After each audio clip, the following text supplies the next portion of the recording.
Welcome back. Last class में हम लोग बात कर रहे थे कि प्रेशर डिफरेंस अगर आपको निकालना हो रोटेशनल में, कोई कंटेनर में फ्लूइड फिल्ड है और वो रोटेट हो रहा होगा तो क्या प्रेशर डिफरेंस हो सकता है, वो हम लोग देखें। प्रेशर मेजरमेंट को देखें, चाहे बैरोमीटर हो, चाहे पीजोमीटर हो, चाहे मैनोमीटर हो। और आपको एक ट्रिक भी दिए कि कभी भी अगर यूट्यूब मैनोमीटर टाइप का क्वेश्चन हो तो you will start from one and और आप ट्रैवल करेंगे अप एंड, जो हमारा डाउन मेथड है। अप एंड डाउन मेथड में क्या है कि ऊपर जाने पे प्रेशर डिक्रीज होता है और नीचे आने पे प्रेशर हमारा इंक्रीज होता है। तो इन बातों का ख्याल अगर आप रखते हैं तो डेफिनेटली आप न्यूमेरिकल, इस तरीके के न्यूमेरिकल को सॉल्व कर पाते हैं, जो कि लास्ट क्लास में आप देख रहे थे। यहाँ पे ऑन बोर्ड आपको दिखाई दे रहा होगा कि हम लोग किसी गैस का प्रेशर मेज़र करना था, तो यहाँ पे हम लोग जो है up and down method use किए। जैसे कि यहाँ पे देख रहे थे कि ये फ्लूइड 1 है, तो फ्लूइड 1 का एक लिम्ब में और दूसरे लिम्ब में राइज हो जा रहा है, तो वर्टिकल डिस्टेंस देखा जाता है, एलिवेशन देखा जाता है, शेप ज्योमेट्री नहीं देखा जाता है।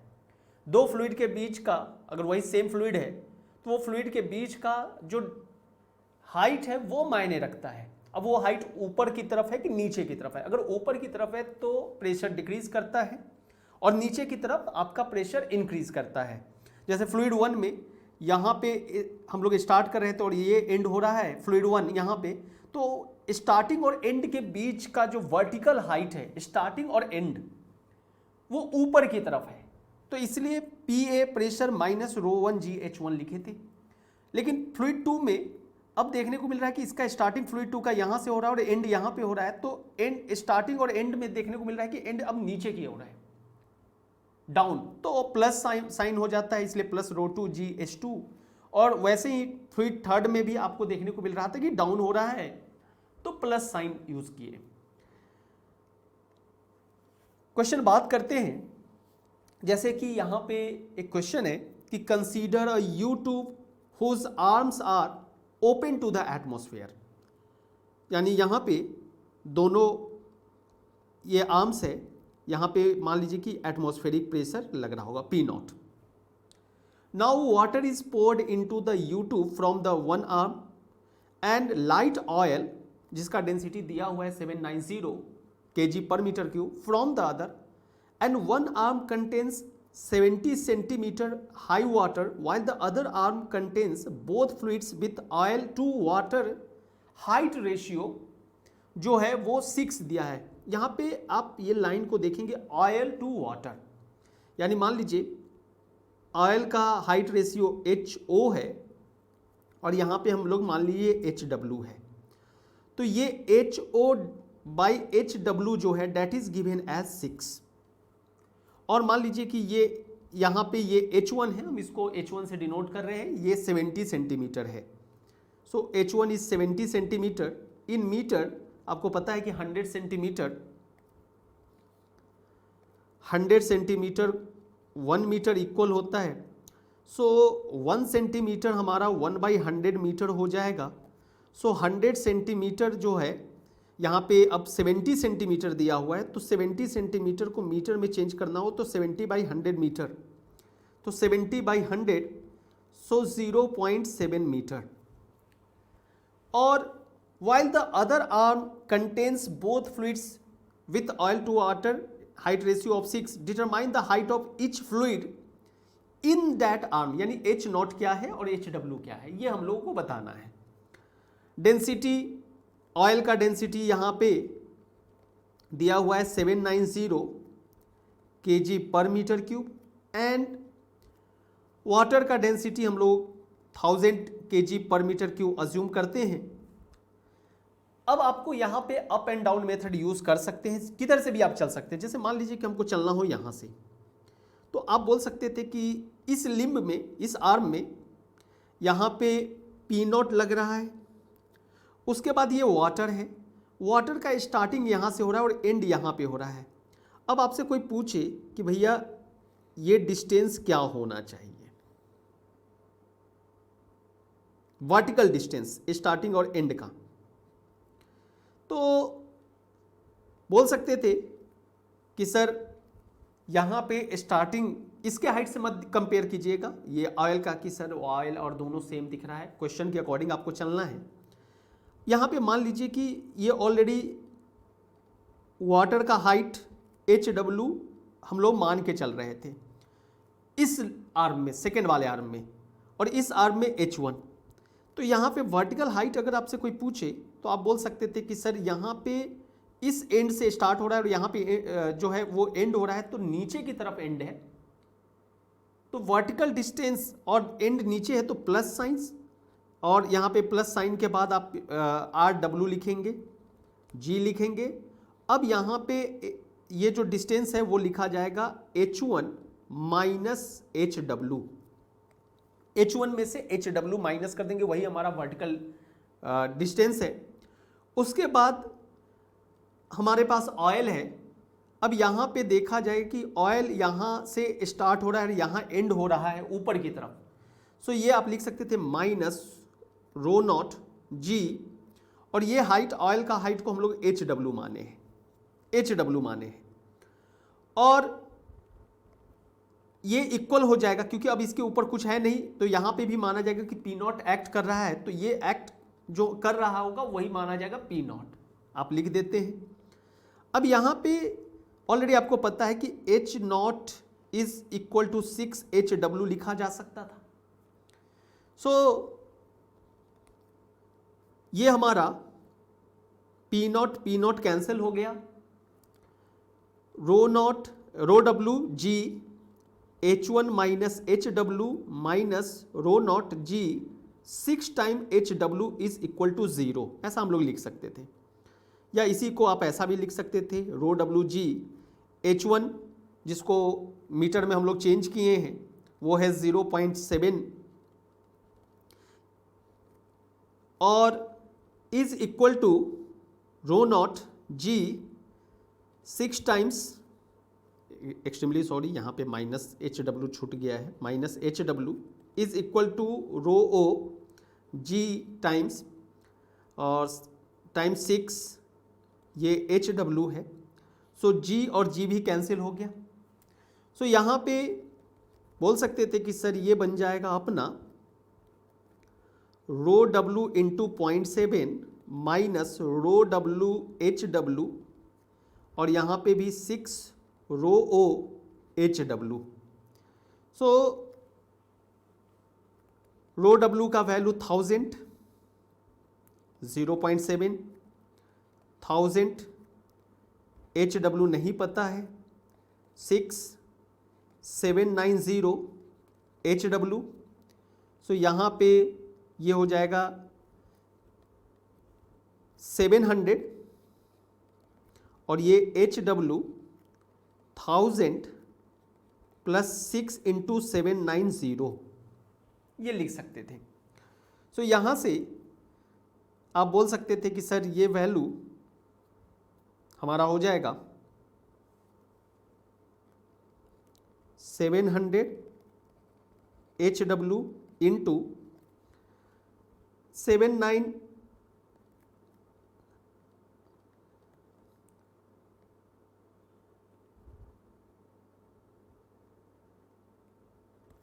ये हमारा आ जाएगा 474, सो 1000 प्लस 4740, सो HW 700 बाई 5740, 5740, ये ऐसा हम लोग लिख सकते थे, और ये वैल्यू अपना आ जाएगा 0.122 मीटर। सो HW पता चल गया, और अगर HW पता चल गया तो HO बोला जा सकता था 6 इंटू 0.122, सो ये वैल्यू अपना हो जाएगा 6 टाइम्स 0.122, सो 0.732 मीटर। सो इस क्वेश्चन का आंसर आप इस तरीके से निकाल सकते थे। चलते हैं नेक्स्ट क्वेश्चन की ओर। नेक्स्ट क्वेश्चन कहता है A U-tube containing a liquid is accelerated horizontally with a constant acceleration a0। अब यहां पे क्या देखने को मिल रहा है कि U-tube भी है और साथ में एक्सेलरेशन भी है x डायरेक्शन में। If the separation between the vertical limbs is L, इन दोनों लिम्ब के बीच में वर्टिकल डिस्टेंस जो है, ये वर्टिकल लिम्स है, इन दोनों के बीच का डिस्टेंस L है, तो कहता है कि ड्यू टू एक्सेलरेशन लिक्विड जो लिम्ब में या आर्म में जो चेंज होगा, डिफरेंस होगा, वो बताइए। हम यहाँ पे एक रफली स्केच बना दिए हैं। मान लीजिए कि ये रफली स्केच है, एग्जैक्ट नहीं है, ये डिक्रीज भी हो सकता है, इंक्रीज भी हो सकता है, हम रफली स्केच बनाए हैं। यानी मान लीजिए कि ये डिफरेंस h है। अब यहाँ पे कैसे स्टार्टिंग होगा, तो सबसे पहला आपको यहाँ से, ये दोनों ओपन एंड है, आपको यहाँ पे P0, यहाँ पे भी P0, सेम कॉन्सेप्ट चलेगा। स्टार्टिंग करेंगे एक एंड से, लेकिन यहाँ पे एक्सेलरेशन जब भी होता है तो आपको याद रखना है कि मान लीजिए कि ये A, B, C और D पॉइंट है और ये हाइट मान लीजिए कि हमको नहीं पता है, फिर भी हम लोग यहाँ पे एक दे रहे हैं कि मान लीजिए कि दिस वन इज H1 और ये हाइट अपना H2 है। ये डिस्टेंस ऑलरेडी पता है L है। तो इस क्वेश्चन में सबसे पहला, जब भी कभी फ्लूइड एक्सेलरेट होता है x डायरेक्शन में, तो हम लोग एक रिलेशन पढ़े थे कि sir dp/dx is equal to minus rho ax। इसका मतलब होता था कि dp मतलब final pressure minus initial pressure. तो यहाँ पे फाइनल प्रेशर अगर देखा जाए तो ये c है और b हमारा इनिशियल प्रेशर है। तो फाइनल प्रेशर अगर इनिशियल प्रेशर से कम होगा तभी जाके निगेटिव आ सकता है। तो यहाँ पे आप बोल सकते थे कि सर ये वैल्यू PC माइनस PB और ये डिस्टेंस L है, ये माइनस रो AX, यहाँ पे AX की जगह पे A0 है और इसी को आप PB माइनस PC लिख सकते थे कि सर ये हो जाता रो A0L, ऐसा आप लिख सकते थे, माइनस साइन हट गया। अब यहाँ से ये हमारे पास डिफरेंस आ चुका है, तो सबसे पहला आपको P0 यहाँ से स्टार्ट करना है, P0। उसके बाद यहाँ पे A से B आइए, क्योंकि अब ये एक्सेलरेट हो रहा है तो यहाँ पे अब A से B पहले आना है। तो A से B के बीच में आप देख रहे हैं कि A स्टार्टिंग यहाँ है, B नीचे है, तो प्लस साइन रो G H1। अब B से C के बीच में जो प्रेशर डिफरेंस है, यानी यहाँ से यहाँ तक का प्रेशर, वो मिल गया हमारे पास प्लस PB माइनस PC जो है वो रो A0L हो गया। और इसके बाद C से D, यानी अब C से D ऊपर की तरफ है और ये हाइट आप बोल सकते थे कि सर ये हाइट या तो आप H2 लिखिए या H2 के बजाय H1 प्लस H लिख सकते थे। तो आप यहाँ बोल सकते थे कि सर माइनस रो G और H1 प्लस स्मॉल h और इज इक्वल टू P0, ऐसा आप लिख सकते थे। So this will be cancelled. So now we can write this one as कि rho G H1 plus rho times A0L minus rho times G H1 minus rho times G times H is equal to 0। So ये value cancel हो गया। So now you are getting here कि sir rho A0L is equal to rho GH। So rho और rho cancel हो गया और H अपना आ गया यहाँ पे A0L बाई G। सो यही हमारा इस क्वेश्चन में हाइट ऑफ द लिक्विड जो डिफरेंस है टू आर्म्स में, वो रिलेशन कुछ ये रहेगा। तो ये भी आपको ध्यान रखना है कि किस तरीका से ये रिलेशन आपको मिल रहा है। ये क्वेश्चन 2 बार आपके जेईई में आ चुका है। कहता है कि there is a circular tube in a vertical plane, two liquids which do not mix and of densities D1 and D2 are filled in the tube. कोई सर्कुलर ट्यूब है और दो लिक्विड है, उसमें दोनों मिक्स नहीं हो रहा है, मिक्स करने का मतलब एक दूसरे के साथ मिक्स हो जाना। अब एक का डेंसिटी D1 है और दूसरे का डेंसिटी D2 है। Each liquid subtend 90 degree angle at centre. मान लीजिए कि ये दोनों इंटरफेस है, यहाँ पे ये भी 90 डिग्री है, ये भी 90 डिग्री है, सेंटर पे 90 डिग्री बना रहा है। कहता है रेडियस ज्वाइनिंग देयर इंटरफेस, मान लीजिए रेडियस R है और मान लीजिए हम स्मॉल r से ही डिनोट कर देते हैं। कहता है कि रेडियस जो है joining there interface makes an angle alpha with vertical, यानी इस वर्टिकल के साथ इंटरफेस का जो लाइन है ये अल्फा एंगल बना रहा है। तब पूछ रहा है कि रेशियो बताइए D1 और D2 का क्या होगा। यहां पे सबसे पहला कि ज्योमेट्री कुछ भी हो आपको वर्टिकल डिस्टेंस देखना होता है। अब इस क्वेश्चन को समझने के लिए मान लीजिए कि हम थोड़ा सेक्शन कंसीडर करते हैं, कॉपी करते हैं यहां तक का।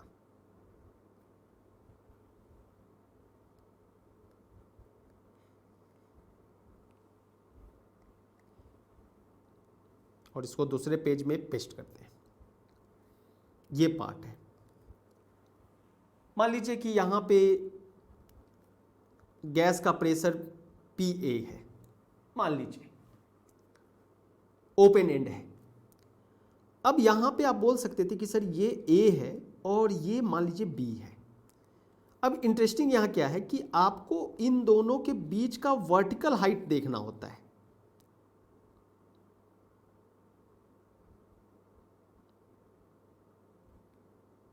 वर्टिकल हाइट यानी यहां से लेके यहां तक का, ये वर्टिकल हाइट चाहिए आपको, वर्टिकल हाइट चाहिए। अब ये वर्टिकल हाइट कैसे मिलेगा, यही आपका कंसर्न है। तो सबसे पहला अगर मान लीजिए कि यहां पे आप बोल सकते थे कि सर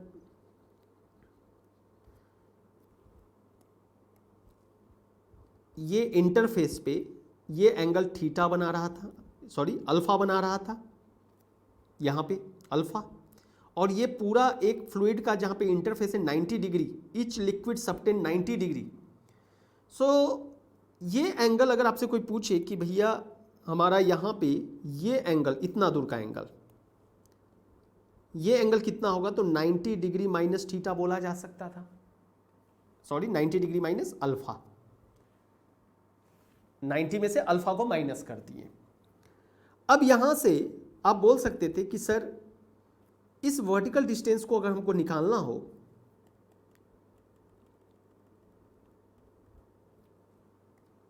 तो क्या कर सकते हैं कि सबसे अच्छा तरीका है कि आप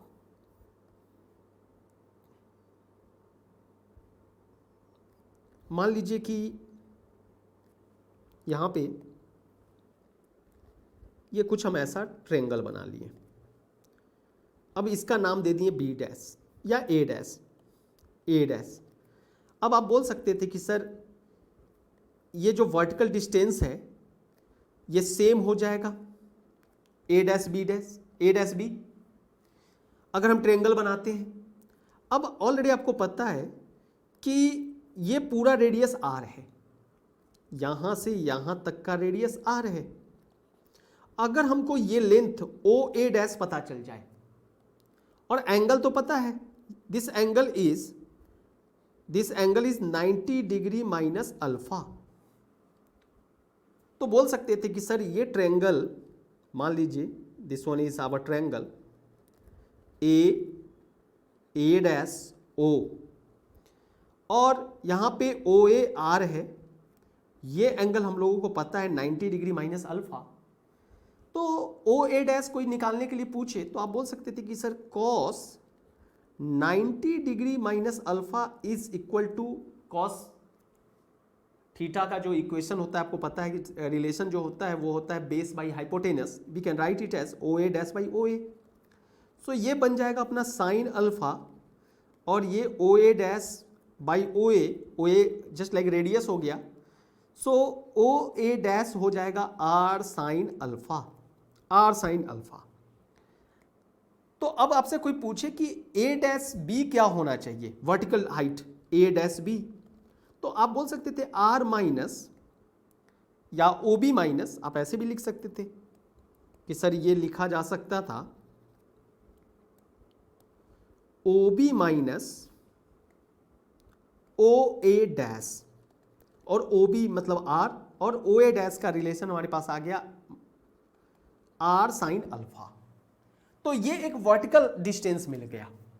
उसके बाद दूसरा फ्लूइड का पहले हम लोग वर्टिकल हाइट डिटरमाइन करते हैं, क्योंकि हम लोग के पास अप एंड डाउन मेथड है, उसको यूज करके आराम से बनाया जा सकता है। लेकिन सबसे इंपॉर्टेंट इस टाइप के क्वेश्चन में होता है कि ज्योमेट्री को सही से समझ के आपको वर्टिकल हाइट को निकालना।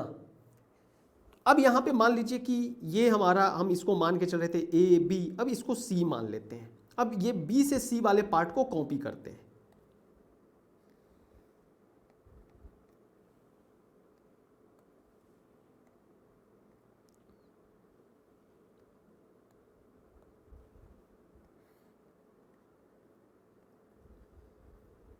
ये रहा हमारा बी से सी के पार्ट। थोड़ा देखने में छोटा आपको लग रहा है, लेकिन आप खुद गौर कर सकते होंगे कि बी और सी के बीच में, बी और सी जो है बी से हल्का सा ऊपर है, यानी ऊपर जा रहा है हाइट। तो यहां पे अगर आपको निकालना हो वर्टिकल डिस्टेंस,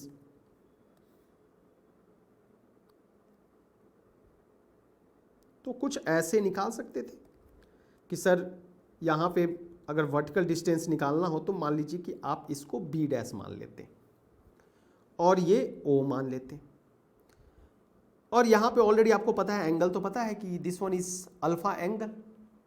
यानी अगर हम पूछे कि बी डैश, यहां पे जो वर्टिकल हाइट है बी डैश बी, वही वर्टिकल हाइट हो जाएगा बी सी का, वर्टिकल हाइट बोला जा सकता था, क्योंकि अगर आप ड्रॉ भी करेंगे तो ऐसे ही करेंगे, पैरेलल में इसके कुछ ऐसा ही होगा। बोल सकते थे कि सर यहाँ पे ये जो वर्टिकल डिस्टेंस है दोनों सेम ही होगा। तो अब यहाँ पे हमारे पास जो ट्रायंगल है वो कुछ ऐसा है, मान लीजिए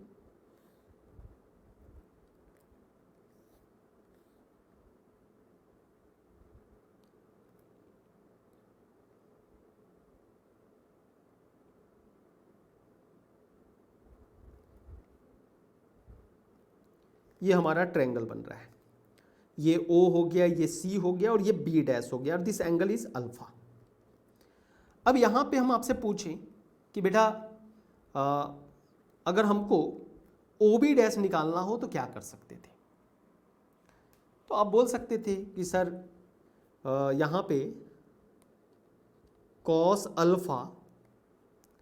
अल्फा जो होगा वो लिखा जा सकता था O B dash by O C, और ओ सी अगेन रेडियस है, तो आप बोल सकते थे कि sir O B dash is O C cos alpha and this will be R cos alpha, R cos alpha. तो अब अगर आपको कोई पूछे कि बी डैश बी जो है वो बताइए क्या होगा, तो आप बोल सकते थे कि सर ओ बी में से ओ बी डैश को माइनस कर लें, यानी R minus R cos alpha.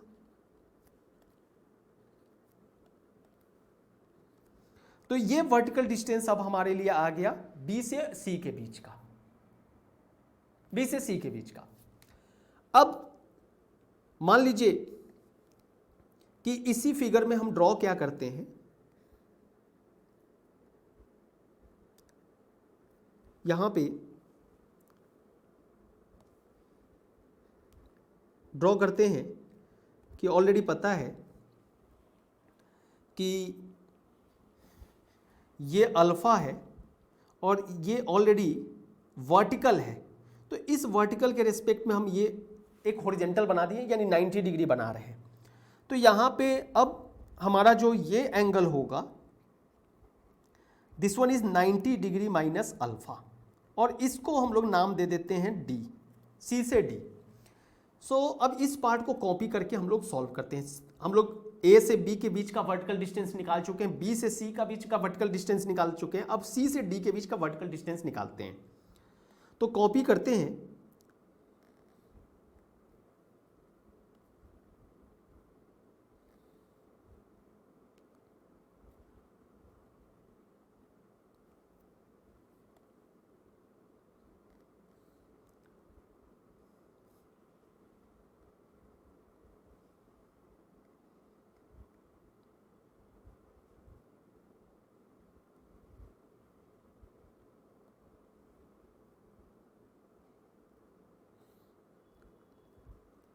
ये हमारा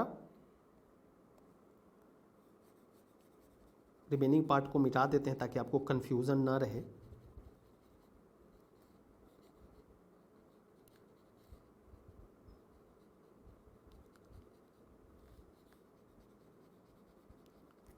अब यहां से कोई पूछे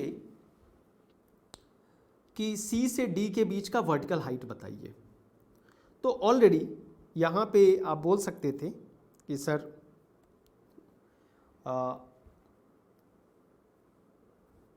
ये जो हमारा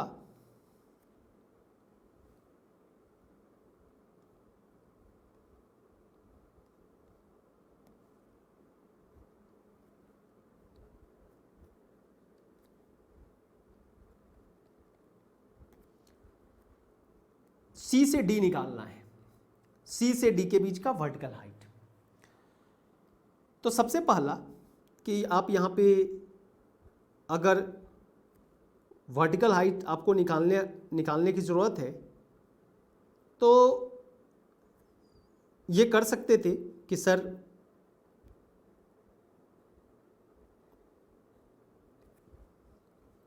ऑलरेडी हम लोगों को यहाँ पे ये स्केच में ये BB डैश निकाले थे, और अब यहाँ पे आप खुद बोल सकते हैं कि सर OB डैश जो होगा, OB डैश वही हमारा वर्टिकल हाइट हो जाएगा C से D के बीच का।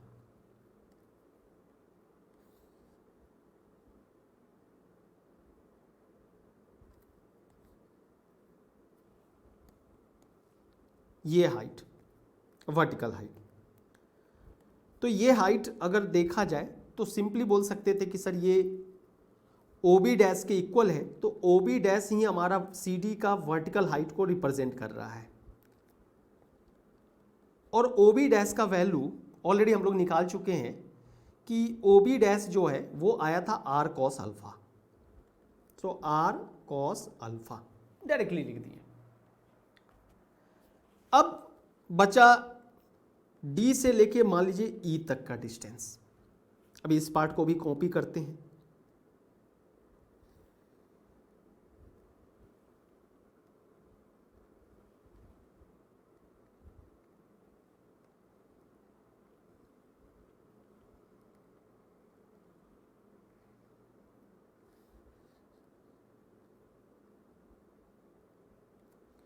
अब यहां से बोल सकते थे कि सर अगर ये 90 डिग्री माइनस अल्फा है तो ये डेफिनेटली अपना एंगल जो होगा वो अल्फा हो जाएगा, अल्फा हो जाएगा। अगेन यहां पे D से E ऊपर की तरफ है, और अब अगर आपको निकालना हो कि सर D और E के बीच का वर्टिकल हाइट, ये हाइट आपको निकालना है, तो सिंपली आप बोल सकते थे कि सर ये एंगल R है, और बोला जा सकता था कि सर यहाँ पे मान लीजिए हम इसको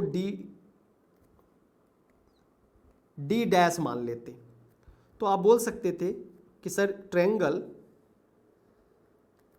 OE डैश D डैश में, और ये एंगल अल्फा है और OE R है, तो कोई पूछे कि साइन अल्फा का वैल्यू क्या होगा, तो आप बोल सकते थे D dash E by OE, और D डैश E जो हो जाएगा वो हो जाएगा R sine alpha, R sine alpha. तो अब ये वर्टिकल डिस्टेंस भी हमको मिल गया, यानी अब सारे वर्टिकल डिस्टेंस आ चुके हैं। अब इस क्वेश्चन को सॉल्व करते हैं। ये हम आपको डिटेल में बताएं, विजुअलाइज करने के लिए एग्जाम में तो आपको 2 मिनट ही सोचना है, तो थोड़ा सा आपको प्रैक्टिस इस तरीके के रखना होगा। हम यहाँ पे विजुअलाइज करने के लिए अलग अलग स्केच को ड्रॉ किए, इसलिए आपको यहाँ पे टाइम टेकिंग लग रहा है। सो नाउ बोल सकते थे कि sir up and down method में कहता है कि पी ए से स्टार्ट कर रहे हैं, इस एंड से, किधर से भी, आप इधर से भी स्टार्ट कर सकते थे, तो ये हो जाता अपना पी ए। उसके बाद जो फ्लूइड है ए से बी के बीच में D1 डेंसिटी है, तो आप इसको लिख सकते थे कि sir P A plus density यहाँ को D1 से डिनोट किया है G, और वर्टिकल हाइट, अब ये वर्टिकल हाइट ऑलरेडी हम लोग निकाल चुके हैं, ए से बी के बीच का वर्टिकल हाइट जो है that is R minus R sine alpha, जो आपको यहां दिख रहा है। उसके बाद बोल सकते थे कि सर यहां पे B और C के बीच का वर्टिकल हाइट, तो B से C थोड़ा सा ऊपर है, तो माइनस फ्लूइड वही है, B से C के बीच में सेम फ्लूइड है, तो डेंसिटी आपको D1 ही लिखना है, G लिखना है, और B और C के बीच का वर्टिकल हाइट जो है वो हम लोग निकाले थे, वो हाइट हमारे पास आया था R minus R cos alpha. उसके बाद C से D फिर ऊपर है, C से D, C स्टार्टिंग यहाँ हो रहा है, D यहाँ हो रहा है, यानी ऊपर हम जा रहे हैं माइनस, लेकिन फ्लूइड अब चेंज हो चुका है, density D2, density D2 G, और ये वर्टिकल हाइट हमारे पास आया था C से D के बीच का R कॉस अल्फा,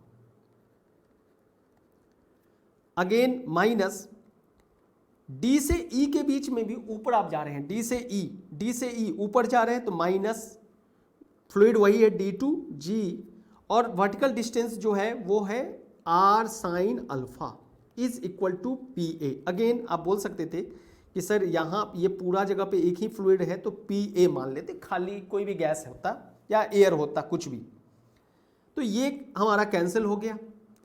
अब इस क्वेश्चन का जैसे हमारे पास 2 क्वेश्चन है, एक तो ये क्वेश्चन था, रेशियो आपको D1 D2 निकालना था, जो कि 2014 मेंस में आया था, और यही सिमिलर क्वेश्चन, सेम क्वेश्चन, यहाँ अल्फा को रिप्लेस कर दिया था थीटा में। आप पढ़ सकते हैं, a thin uniform tube is bent into a circle of radius small r in the vertical plane, vertical plane में एक रखा गया है, equal volume of 2 immiscible liquids whose densities are ρ1 and ρ2, यहाँ D1 के बजाय ρ1 एंड ρ2 कर दिया, fill half the circle and the angle theta between the radius vector passing through the common interface and the vertical, यानी vertical के साथ ये जो है रेडियस जो कॉमन इंटरफेस पे वो थीटा बना रहा है, वहां पे हम लोग अल्फा देख रहे थे। तब यहाँ पे पूछा था कि भैया tan थीटा क्या होगा या थीटा क्या होगा, तो हम लोग इसी में बात कर लेते ताकि आपका कंफ्यूजन वहाँ ना रहे, एक्स्ट्रा टाइम भी हम ना कंज्यूम ना करें, और इसी में बात करते हैं। तो सबसे पहला आप यहाँ पे बोल सकते थे कि सर इस रिलेशन को कुछ ऐसा हम लोग लिख सकते थे, D1G R minus D1G R sine alpha minus D1G R plus D1 times G R cos alpha minus D2G R cos alpha minus D2G R sine alpha is equal to 0। So D1G R cancel हो गया। अब यहाँ पे हमारे पास D1 और D2 का जो है, तो D1 वाले को एक साथ रखेंगे, D2 को एक साथ रखेंगे, गधा और घोड़ा को अलग कर रहे हैं। सो यहाँ पे आप बोल सकते थे कि सर D1 RG अगर हम लेते हैं तो it becomes cos alpha minus sine alpha. आप यहाँ पे पहले इन दोनों को सेलेक्ट कर रहे हैं, इन दोनों को, उसके बाद इन दोनों को सेलेक्ट करेंगे, तो ये इक्वालिटी साइन में इधर ले जाएंगे, तो ये दोनों माइनस पॉजिटिव हो जाएगा, और D2 RG को कॉमन ले लेते और ये बन जाएगा cos alpha plus sine alpha. ऐसा आप लिख सकते थे। सो आर जी कैंसिल हो गया। अब यहाँ से d1/d2 अगर आपसे पूछे तो आप बोल सकते थे कि सर ये cos alpha plus sine alpha by cos alpha minus sine alpha हम लिख सकते थे। कॉस अल्फा को कॉमन ले लेते हैं तो ये बन जाता 1 plus sine alpha by cos alpha. यहाँ पे कॉस अल्फा को कॉमन लेते तो it becomes 1 minus sine alpha by cos alpha. So cos alpha cancel हो गया। सो यहाँ से आप बोल सकते थे कि सर ये रेशियो जो है d1/d2 ये आ जाएगा 1 plus tan alpha by 1 minus tan alpha. तो अगर इस क्वेश्चन के ऑप्शन को देखें तो सी ऑप्शन करेक्ट है और शी इज ऑलवेज करेक्ट, आपको भी पता है। तो अगर हम आगे बात करें, इसी से मिलता जुलता जो क्वेश्चन था, अब इसी क्वेश्चन में आप एक और काम कर सकते थे। मान लीजिए ये आपके पास जो रिजल्ट आया, अब इसमें क्या करते कि कॉस अल्फा को एक साथ ले लेते, साइन अल्फा को एक साथ ले सकते थे। तो हम क्या करते कि यहां वाला स्टेप को कॉपी करते हैं।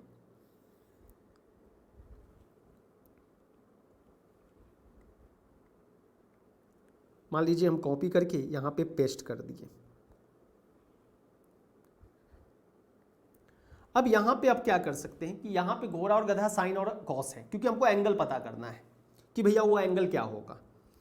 तो आप बोल सकते थे कि सर ये ऐसा लिखा जा सकता था कि इन दोनों को साथ कर लेते,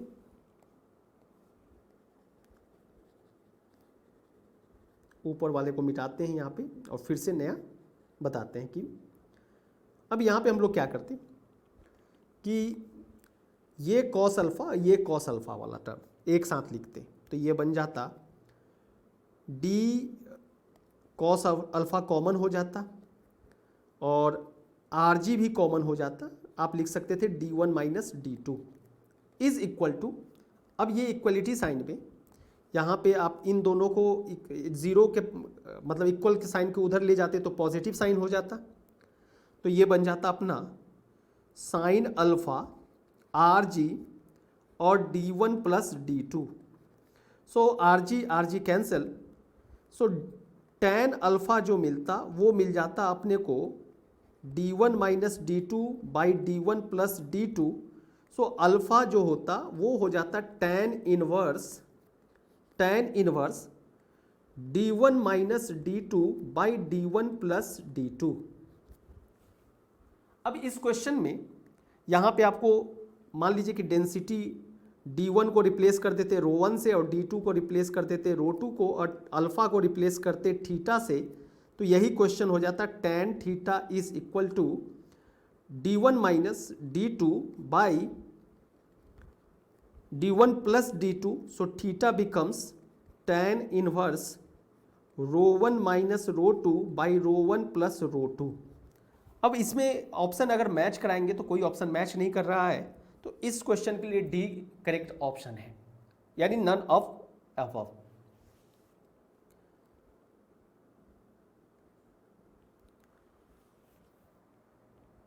ये क्वेश्चन ऑन बोर्ड आपको दिख रहा है कि a barometer kept in an elevator reads 76 centimetre when it is at rest. If the elevator goes up with increasing speed, the reading will be। मान लीजिए जेई के सवाल में सबसे ज़्यादा कॉमन क्वेश्चन होता है एलिवेटर का। कुछ भी है एलिवेटर में रख दो, ऊपर जा रहा है नीचे जा रहा है क्या हो रहा है। तो अब जैसे बैरोमीटर ऑलरेडी आपको पता है कि एटमॉस्फेरिक प्रेशर को मेजर करने के लिए हम लोग बैरोमीटर का यूज़ करते हैं। मान लीजिए कि ये कोई कंटेनर है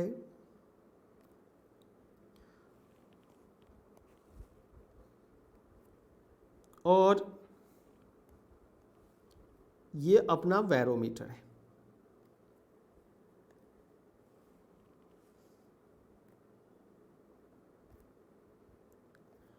और मान लीजिए कि अगर रेस्ट में था तो ये रीडिंग ऑलरेडी आपको पता है कि 76 सेंटीमीटर ये हाइट को रिप्रेजेंट करता है। ये मर्क्यूरी होगा मान लीजिए, ये रेस्ट का कंडीशन है। अब ये कह रहा है कि अगर ये एलिवेटर ऊपर की तरफ अगर जाने लगे, इंक्रीजिंग स्पीड, यानी यहां पे स्पीड कांस्टेंट नहीं है और रेट ऑफ चेंज जो हमारा वेलोसिटी होता है उसी को आप बोलते हैं एक्सेलरेशन। तो मान लीजिए कि अब यही हमारा, हम थोड़ा सा इसी को कॉपी करते हैं।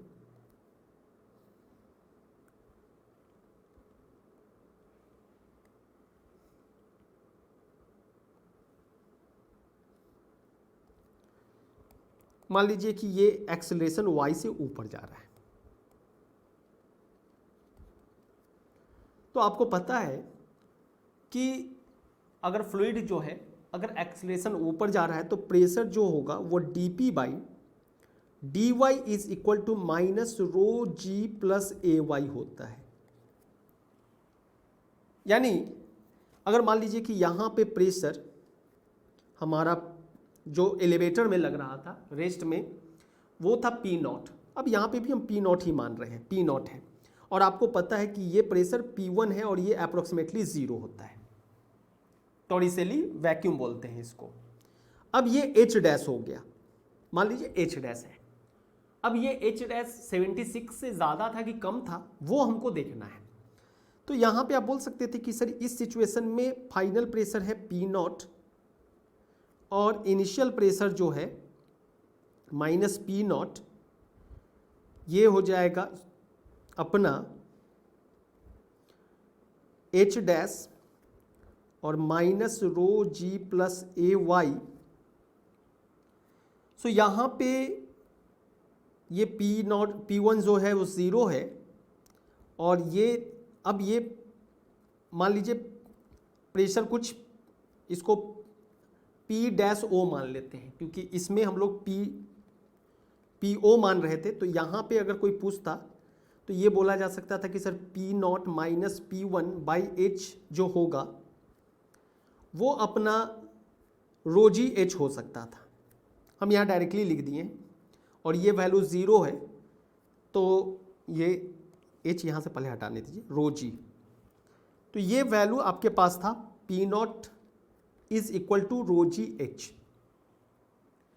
अब यहाँ पे एक्सेलरेशन हो रहा है तो यहाँ पे आप बोल सकते थे कि सर ये P O dash H dash जो है वो वैल्यू हो जा रहा है रो जी प्लस ए वाई। अब आप खुद कंपैरिजन करिए, यहाँ रो जी यहाँ भी था, ये एच है, लेकिन यहाँ पे ए वाई बढ़ते चला जा रहा है, बढ़ते चला जा रहा है। तो इसका मतलब है कि आपका ये जो अगर ये बढ़ा तो इसका मतलब है कि ये पार्ट पूरा इंक्रीज हो रहा है, तो ये वैल्यू को क्या रखना पड़ेगा। अगर ये पूरा यहाँ पे देखा जाए तो ए वाई बढ़ रहा है तो ये पूरा पार्ट बढ़ते हुए जाएगा, तो एच डैश क्या हो जाएगा, हमारा कम हो जाएगा। तो इस क्वेश्चन के लिए आप बोल सकते थे कि if the elevator goes up with increasing speed the reading will be less than 76 centimetre. यानी again she is correct, she is always right.